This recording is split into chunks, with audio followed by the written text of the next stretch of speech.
नमस्कार, मैं हूं ज्योति प्रकाश रंगा और आप देखना शुरू कर चुके हैं आरएम न्यूज बीकानेर। मेरे यूट्यूब चैनल ज्योति टाइम्स पर मैं आपको प्रतिदिन बीकानेर की ताज़ा तरीन खबरें पहुंचाता हूं। मेरे यूट्यूब चैनल को अभी तक आपने सब्सक्राइब नहीं किया है तो पहले इसको सब्सक्राइब करें, फिर आगे बढ़े।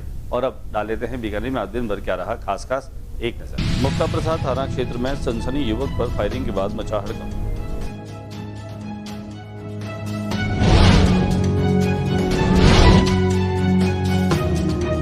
पीटीआई भर्ती 2026 में 5000 से अधिक पदों की मांग को लेकर बेरोजगार शारीरिक शिक्षकों का प्रदर्शन, जिला कलेक्टर को सौंपा ज्ञापन।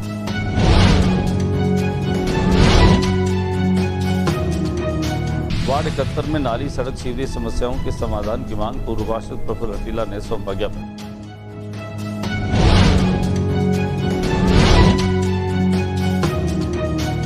वेंटिलेटर पर सिस्टम मां बनने की खुशी के बीच मौत का साया। पीबीएम अस्पताल में 6 प्रसूताएं डायलिसिस पर, एक सोनगिरी कुआं इलाके में देर रात चाकूबाजी की घटना से क्षेत्र में फैली दहशत। चाकूबाजी में पीबीएम में चल रहा है इलाज।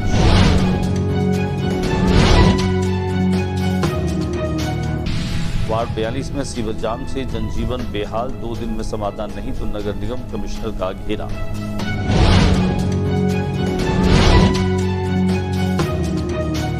शमशान भूमि पर कब्जे का आरोप, क्षत्रिय महासभा ने संरक्षण की लगाई गुहार।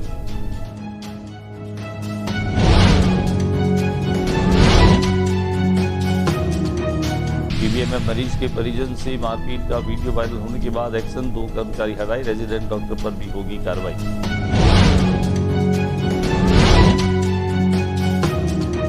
पीबीएम अस्पताल बीकानेर में मरीजों के परिजनों के साथ अस्पताल स्टाफ द्वारा मारपीट की घटनाओं के विरोध में प्रतिनिधिमंडल ने अस्पताल अधीक्षक को सौंपा।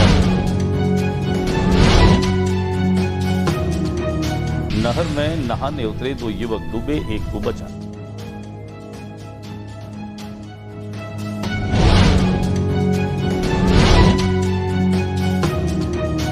रात सर्वोदय बस्ती में मामूली विवाद को लेकर 2 गुटों में मारपीट, तोड़फोड़, वायरल वीडियो आया सामने।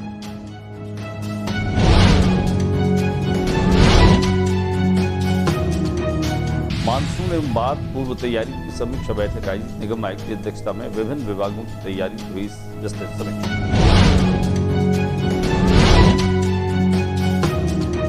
बीकानेर के मुक्ता प्रसाद नगर में कई युवक पर फायरिंग का मामला सामने आया है, जिसके कारण से यहां के लोगों में हड़कंप और दहशत का माहौल बताया जा रहा है। ये आदमी खुद को रोहित गोद्वारा गैंग का बता रहा है। घायल युवक मुकेश बिश्नोई है, जिसे पीबीएम अस्पताल में ले जाया गया। बताया जा रहा है कि संदीप आदित्य नाम के 2 युवकों ने मुकेश बिश्नोई पर फायरिंग की है। प्राप्त जानकारी के अनुसार दोनों पक्षों में लेन देन को लेकर पिछले काफी दिनों से विवाद चल रहा है। सोमवार को लगभग 7:30 बजे मुकेश किसी काम से 18 नंबर गली की ओर जा रहा था। इसी दौरान दूसरे पक्ष के लोगों ने उसको रोककर फायरिंग कर दी। फायरिंग में एक युवक मुकेश बिश्नोई की पिकअप पर अब भी लगी है। घटना की सूचना मिलते ही मौके पर एफएसएल की टीम भी पहुंच चुकी है। सीओ अनुज दाल के मौके पर पहुंचे और हालात का जायजा लिया। सीओ अनुज दाल ने बताया कि दोनों पक्षों में लेन देन का विवाद चल रहा है, जिसे लेकर मारपीट हुई। फिलहाल इस मामले को लेकर कोई भी मामला दर्ज नहीं हुआ है। टाइम से हमें परेशान कर रहे हैं। मेरे हस्बैंड को घर से बाहर ही नहीं निकलने दे रहे हैं। बहुत टाइम से है ना, ये हमारे घर के आगे गाड़ियाँ भी लेके निकलते हैं, कभी कुछ हरकत करते हैं, कभी कुछ हरकत करते हैं और हमें भी नहीं निकलने देते घर से बाहर। और ये रोहित गोद्वारा गैंग में शामिल है, ये खुद को बताते हैं। इन्होंने फिरौती और ली है। आपने भी बताया कि पैसे उधार दिए हुए हैं, क्या पूरा कितने रुपए दिए हुए हैं? 20 लाख रुपए लिए हैं इन्होंने और वापस मांगने पे ये गाली गलौज करते हैं, परेशान करते हैं। 6 महीने पहले हम 50,000 और लिए और 50,000 रुपए पहले दिए थे। पीटीआई भर्ती 2026 में करीब 5000 पदों की मांग को लेकर के और बेरोजगार शारीरिक शिक्षकों ने प्रदर्शन किया और जिला कलेक्टर को ज्ञापन भी दिया। बीकानेर राजस्थान बेरोजगार शारीरिक शिक्षक जिला इकाई बीकानेर के बैनर तले बेरोजगार शारीरिक शिक्षकों ने अपनी विभिन्न मांगों को लेकर जिला कलेक्ट्रेट पर प्रदर्शन किया। मुख्यमंत्री, शिक्षा मंत्री और राजस्थान कर्मचारी चयन बोर्ड के नाम पर जिला कलेक्टर को ज्ञापन सौंपा। दिखाते हैं आपको प्रदर्शन की कुछ संपादित।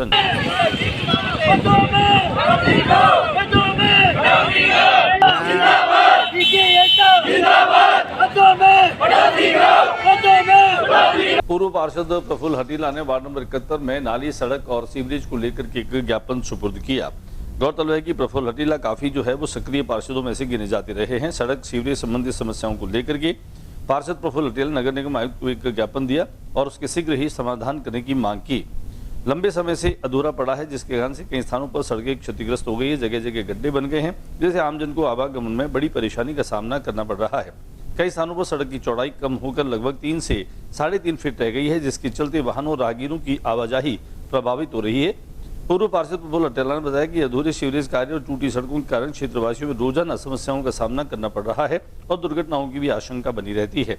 उन्होंने कहा कि संबंधित विभाग के द्वारा समय पर मरम्मत और निर्माण कार्य नहीं कराए जाने से लोगों में बीकानेर संभाग के सबसे बड़े अस्पताल पीबीएम को लेकर के आए दिन जो है वह विवाद हो रहे हैं, नित्य नए खुलासे हो रहे हैं और अभी इन दिनों खासतौर से लग रहा है जैसे पूरा सिस्टम वेंटिलेटर पर चला गया है। मां बनने की खुशी थोड़ी ही देर में काफूर होगी जब मौत का साया आया। पीबीएम अस्पताल में 6 प्रसूताएं डायलिसिस पर है और 1 वेंटिलेटर पर। संभाग के सबसे बड़े अस्पताल पीबीएम में चिंताजनक मामला सामने है। अस्पताल के जनाना वार्ड में सिजेरियन डिलीवरी के बाद 6 प्रसूताओं की किडनी प्रभावित होने से चिकित्सा व्यवस्थाओं पर गंभीर सवाल खड़े हो गए हैं। सभी महिलाओं को आईसीयू में भर्ती कर डायलिसिस पर रखा गया है, जबकि फलोदी निवासी 20 वर्षीय प्रीति की हालत नाजुक बनी हुई है और उसका इलाज वेंटिलेटर सपोर्ट पर चल रहा है। जानकारी के अनुसार करीब 10 से 15 दिन पहले सी सेक्शन के जरिए यूरिन रुकने, प्लेटलेट्स की संख्या घटने और किडनी फेल होने जैसे गंभीर लक्षण सामने आए। प्रभावित महिलाओं की उम्र 20 से 27 वर्ष के बीच बताई जा रही है। घटना के बाद अस्पताल प्रशासन, मेडिकल कॉलेज में हड़कंप मच गया। शुरुआती जांच में जनाना वार्ड या ऑपरेशन थिएटर में संक्रमण की संभावना से भी इनकार नहीं किया जा रहा। मामले की गंभीरता को देखते हुए जोधपुर से माइक्रोबायोलॉजी विशेषज्ञों की टीम बीकानेर पहुंच रही है, जो अस्पताल के विभिन्न हिस्सों से सैंपल लेकर जांच कराएगी। सूत्रों के मुताबिक शुरुआती दिनों में मामले को दबाने के प्रयास किए जाने गंभीर आरोप भी सामने आए। पुरानी कोई समस्या भी हो सकती है। हालांकि एसपी मेडिकल कॉलेज प्रशासन ने पूरे मामले की निष्पक्ष जांच के लिए वरिष्ठ चिकित्सकों की एक समिति भी गठित कर दी है। इस बार ऐसा लगा कि 5-6 पेशेंट आ गए, तो पिछले 15 दिन से लगातार हम लोग गायनिकोलॉजिस्ट के साथ और अधीक्षक मोदी के साथ वर्कअप कर रहे हैं कि ये कहाँ से किस तरह का लेक्यू न बना। उसी के लिए सर्च कर रहे थे कि कहाँ है। तो जो 2-3 चीज़ें मुझे लगा कि अभी पिछले 15 दिन के अंदर डिहाइड्रेशन और जो टेम्परेचर 48 to 50 डिग्री सेंटीग्रेड हुआ है, उसकी वजह से थोड़ा डिहाइड्रेशन की वजह से ये प्रॉब्लम हो सकती है। हमारे पास पहुंचने में थोड़ा डिले हुआ हो। वैसे तो गायनी डिपार्टमेंट में जैसे लेबर रूम में कोई पेशेंट आता है तो हमेशा 1 लीटर फ्लूइड ये कंपलसरी है कि उसको फटाफट इंजेक्ट करते हैं अनटिल अनलेस पेशेंट को कोई कार्डियक प्रॉब्लम नहीं है। उसके बाद ही उसका धीरे धीरे मैनेजमेंट शुरू होता है। अच्छा, किडनी फेलियर की जो बात है, बीकानेर के सोनगिरी कुआं इलाके में बीती रात को एक चाकूबाजी की घटना जो है वो सामने आई है। चाकूबाजी में घायल हुए पीबीएम का इलाज जो है युवक का पीबीएम में चल रहा है। शहर के नया शहर थाना क्षेत्र स्थित सोनगिरी कुआं इलाके में देर रात चाकूबाजी घटना से क्षेत्र में दहशत फैल गई। जानकारी के अनुसार घर जा रहे युवक पर कुछ लोगों ने चाकू से हमला कर दिया, जिससे वो गंभीर रूप से घायल हो गया। घायल युवक की पहचान सोनगिरी कुआं निवासी इरफान पुत्र कुदरत अली चौहान के रूप में हुई है। परिजनों और स्थानीय लोगों की मदद से उसे तत्काल पीबीएम अस्पताल के ट्रोमा सेंटर पर पहुंचाया गया, जहां उसका इलाज जारी है। हमले में युवक के हाथ और पैर पर गंभीर चोटें आई हैं। घायल पक्ष ने पास में रहने वाले दानिश मोइन पर हमला करने का आरोप लगाया। घटना की सूचना मिलने के बाद पुलिस मामले की जानकारी जुटाने में लग गई है। वहीं चाकूबाजी की इस वारदात के बाद इलाके में लोगों के बीच भय और आक्रोश का माहौल है। वार्ड 42 में सीवरेज जाम हो जाने की वजह से यहाँ का जनजीवन काफी प्रभावित हो रहा है। नगर निगम कमिश्नर का घेराव करने की जो है वह भी उन्होंने एक तरह से नोटिस दे दिया है। वार्ड नंबर 42 में पिछले 10 दिन हो गए हैं नगर निगम में ऑनलाइन ऑफलाइन कंप्लेंट करने पर कोई भी सुनवाई नहीं हो रही। सीवर लाइन ब्लॉक होने से लोगों के घरों में गंदा पानी जा रहा है। सीवर लाइन ब्लॉक होने से कई जगह जो है वो सीवरेज जाम हो गई है। लोगों को घरों से बाहर निकलना मुश्किल हो गया है। सीवर की गंदे पानी से बीमारियां फैल रही हैं और बच्चे बीमार पड़ गए हैं, लेकिन निगम प्रशासन कोई भी सुनवाई नहीं कर रहा। अगर 2 दिन में समस्या का समाधान नहीं हुआ तो नगर निगम कमिश्नर का घेराव किया जाएगा। क्षत्रिय महासभा ने संरक्षण की गुहार लगाई है। शमशान भूमि पर अतिक्रमण के भी आरोप लगाए हैं। जिले की नोखा के तालवा गांव में राजपूत समाज ने अपने शमशान भूमि की सुरक्षा की मांग को लेकर क्षत्रिय महासभा की ओर से जिला कलेक्टर को एक ज्ञापन सौंपा। अध्यक्ष कर्ण प्रताप सिंह सिसोदिया की अगुवाई में समाज के मौजूद लोगों ने सौंपे ज्ञापन बताया कि हाल ही में राजपूत समाज के प्रबुद्ध जनों की एक बैठक हुई थी, जिसमें सर्वसम्मति से निर्णय लिया गया कि तालवा स्थित समाज की शमशान भूमि को किसी भी स्थिति में खुर्द-बुर्द नहीं होने दिया जाएगा। समाज का कहना है कि ये भूमि उनकी आस्था और परंपराओं से जुड़ी है। वर्षों से अंतिम संस्कार धार्मिक कार्यों के लिए उपयोग में ली जा रही है। इसको लेकर समाज के पास पर्याप्त दस्तावेज भी मौजूद है। कब्जा करने का प्रयास समाज के प्रतिनिधियों ने आरोप लगाया कि मुकाम क्षेत्र के लोग इस भूमि पर कब्जा करने का प्रयास कर रहे हैं। उन्होंने प्रशासन से भूमि की सुरक्षा सुनिश्चित करने, किसी भी प्रकार के अतिक्रमण को तुरंत रोकने की मांग की। ज्ञापन के माध्यम से प्रशासन ने शमशान भूमि की सीमाओं का संरक्षण करने, समाज की धार्मिक एवं सामाजिक भावनाओं का सम्मान करने का आग्रह किया। पीबीएम के माइक्रोबायोलॉजी लैब में मारपीट का मामला एक परिजन से सामने आने के बाद में और इस वीडियो के वायरल हो जाने के बाद में अस्पताल प्रशासन जो है वह एक तरह से हरकत में आया है और उसने इस वारदात में शामिल 2 कार्मिकों को हटा दिया गया। मैनेजमेंट पर भी कार्रवाई करने का आश्वासन दिया है। गौरतलब है कि पिछले दिनों माइक्रोबायोलॉजी लैब में एक मरीज के परिजन के साथ में पूरी तरीके से मारपीट की गई और यह वीडियो जो है वो सोशल मीडिया पर काफी वायरल हुआ। बीकानेर संभाग के सबसे बड़े अस्पताल पीबीएम में मरीज और उसके परिजनों के साथ में होने वाली मारपीट के विरोध में एक प्रतिनिधिमंडल जो है वह अस्पताल अधीक्षक से मिला और एक ज्ञापन दिया। पीबीएम अस्पताल की माइक्रोबायोलॉजी विभाग सहित अन्य विभागों में अलग अलग मरीजों के परिजनों के साथ अस्पताल के स्टाफ के द्वारा मारपीट की घटनाएं हुई है। यूथ कांग्रेस जिलाध्यक्ष भंवर कुगड़ा ने चिकित्सा सेवा की मर्यादा के विरुद्ध और गैर कानूनी कृत्य बताया। इस हिसाब है कि अस्पताल में अनुशासन और जवाबदेही पूरी तरीके से खत्म हो चुकी है। एनएसए जिलाध्यक्ष श्री कृष्ण गोदारा ने कहा कि गलती किसी की भी हो, किसी को भी मरीज या उनके परिजनों पर हाथ उठाने का अधिकार नहीं है। ऐसी घटनाएं अस्पताल की साख को धूमिल कर रही है और मरीजों में भय का माहौल बना रही है। ज्ञापन में अनेक जो है वो मांगे रखी गई। बीकानेर के महाजन क्षेत्र में नहर में 3 युवक जो है वो नहाने के लिए उतरे, जिसमें 2 डूब गए और एक युवक को बचा लिया गया। नहर में जो व्यक्ति डूबा है, स्थानीय लोगों की मदद से उसे सुरक्षित बाहर निकाल लिया गया। जानकारी के अनुसार महाजन गांव निवासी 3 युवक नहर में नहाने के लिए उतरे थे। इसी दौरान पानी का तेज बहाव होने से ये तीनों संतुलन खो बैठे और डूबने लगे। मौके पर मौजूद लोगों ने तत्परता दिखाते हुए एक युवक को बचा लिया, लेकिन 2 युवक तेज बहाव में बह गए। घटना की सूचना मिलते ही महाजन पुलिस थाना से हेड कांस्टेबल बाबूलाल जाप्ते के साथ मौके पर पहुंचे।